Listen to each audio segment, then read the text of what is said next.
മുഖ്യമന്ത്രി പിണറായി വിജയന് കൊടുക്കേണ്ടുന്ന തുക നേരിട്ട് വാങ്ങിയാൽ അത് അഴിമതിയും തട്ടിപ്പുമാകുമെന്ന് മനസ്സിലാകും എന്നുറപ്പിച്ചതോടെയാണ് മകൾ ഒരു കമ്പനി ഉണ്ടാക്കുകയും ആ കമ്പനിക്ക് സേവനത്തിനുള്ള പ്രതിഫലം എന്നുള്ള നിലയിലും വായ്പാ തുക എന്നുള്ള നിലയിലുമൊക്കെ മാസത്തിൽ കൊടുക്കുന്ന പടി എന്നുള്ള നിലയിലുമൊക്കെ കോടിക്കണക്കിന് രൂപ പണം കൊടുത്തുകൊണ്ടിരിക്കുന്നത്.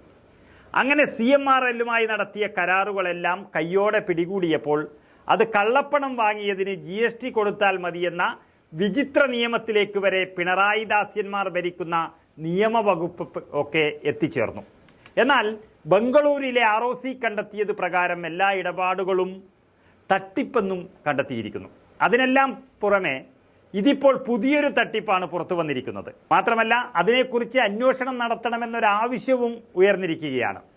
അതായത് മുഖ്യമന്ത്രി പിണറായി വിജയൻ്റെ മകൾ വീണയുടെ സ്ഥാപനത്തിന് കടമായി നൽകിയ 77.6 ലക്ഷം രൂപയിലും അന്വേഷണം വേണമെന്നാവശ്യപ്പെട്ടുകൊണ്ട് കേന്ദ്ര കോർപ്പറേറ്റ് കാര്യ മന്ത്രാലയത്തിന് കോട്ടയം ജില്ലാ പഞ്ചായത്ത് അംഗം ഷോൺ ജോർജ് പരാതി നൽകിയിരിക്കുകയാണ്.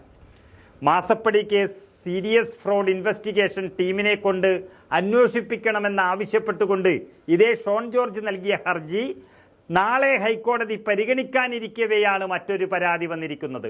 ഇതും നാളെ ചർച്ചയാകും. വീണ വിജയന് പലവിധത്തിലും പണം നൽകുകയാണ് കമ്പനികൾ. മാസപ്പടി വിവാദത്തിൽപ്പെട്ട കൊച്ചിയിലെ CMRL കമ്പനിയുടെ ഉടമകൾ തന്നെ ഡയറക്ടർമാരായ നോൺ ബാങ്കിംഗ് ഫിനാൻസ് സ്ഥാപനമാണ് വീണയുടെ കമ്പനിക്ക് 4 വർഷം ഈടില്ലാത്ത ലോണായി ആകെ 77.5 ലക്ഷം രൂപ നൽകിയത്.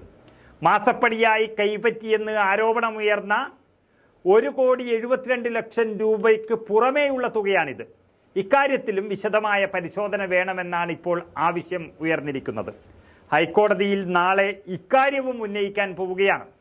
അതായത് 1.72 ലക്ഷം രൂപ മാസപ്പടിയായി വീണ വിജയന് നൽകുമ്പോൾ അതിനിട്ടിരുന്ന ഓമന പേരാണ് സേവനത്തിനുള്ള പ്രതിഫലം എന്നുള്ളത്. എന്നാൽ അത് പിന്നീട് പിടിക്കപ്പെട്ടു. PV എന്നെഴുതിയ ഒരാൾക്ക് കൊടുത്ത പണം മകളുടെ അക്കൗണ്ട് വഴി കിട്ടിയ മാസപ്പടിയാണെന്നും വ്യക്തമായി. അതുപോലെ തന്നെയാണ് കള്ളപ്പണം കൈമാറുന്നതിൻ്റെ മറ്റൊരു രീതിയായി വീണയുടെ സ്ഥാപനത്തിന് കടമായി നൽകിയ ഈ 77.5 ലക്ഷം രൂപ. അതിലാണ് ഇപ്പോൾ അന്വേഷണം വേണമെന്നാവശ്യപ്പെട്ടിരിക്കുന്നത്. നാളെ ഇത് ഹൈക്കോടതിയിൽ ഉന്നയിക്കുമ്പോൾ കൂടുതൽ കുരുക്ക് വ്യക്തമാവുകയും ചെയ്യും. ഏതായാലും ഭരണം കിട്ടിയതോടെ കേരളം ഏറ്റവും വലിയ ബിസിനസ് സാമ്രാജ്യമാക്കിയ ഒരു കുടുംബത്തിന് പണി ചെറുതല്ല വരാൻ പോകുന്നത്.